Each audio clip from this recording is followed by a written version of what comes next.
Hi friends, Telangana రాష్ట్ర ప్రజలందరికీ ఆదర్భ శుభవార్త. ఇందిరమ్మ ఇల్లు L1, L2, L3 లిస్టులో అయితే మంజూరు చేస్తున్నారు. మరి ఎవరెవరికి ఇందిరమ్మ ఇల్లు డబుల్ బెడ్రూమ్స్ వస్తున్నాయి తెలుసుకుని ఇప్పుడు ఏ లిస్టు జరుగుతుంది తెలుసుకునే ముందు లైక్ చేయండి. ఏ ప్రాంతంలో ఈ యొక్క ఇల్లు మంజూరు చేస్తున్నారు తెలుసుకునే ముందు లైక్ చేయండి, షేర్ చేయండి, సబ్స్క్రైబ్ చేయండి. పక్కన bell icon all symbol button గంట సింబల్తో నేను వేసే లేటెస్ట్ అప్డేట్స్ వీడియోస్ నోటిఫికేషన్స్ మీకు వెంటనే అయితే వస్తాయండి. లేట్ చేయకుండా వీడియోకి వెళ్ళే ముందు ఒక లైక్ మాత్రం మర్చిపోదండి. 10 మందికి వీడియో వెళ్ళాలంటే మీరు ఒక లైక్ చేయడం ద్వారానే వెళ్తుంది, వాళ్ళకు కూడా ఇన్ఫర్మేషన్ అనేది యూజ్ అవుతుంది.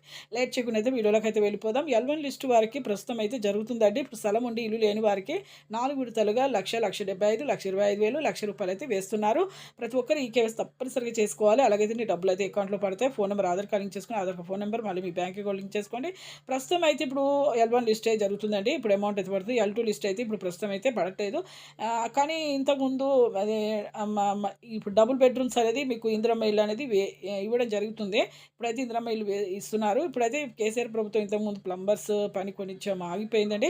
అది చేసి మీకు తప్పకుండా అయితే ఇస్తామన్నారు. ఇప్పుడు ఏ ఏరియాలో ముఖ్యంగా ఇవ్వడం జరిగింది డబుల్ బెడ్రూమ్స్ అంటే బాచారం, ఫిర్జాద్గూడ, ఉప్పలు, ప్రతాప్ సింగారము ఈ ఏరియాలో అయితే ఇవ్వడం జరిగింది. L3 లిస్ట్ వారికి కూడా ఇస్తారని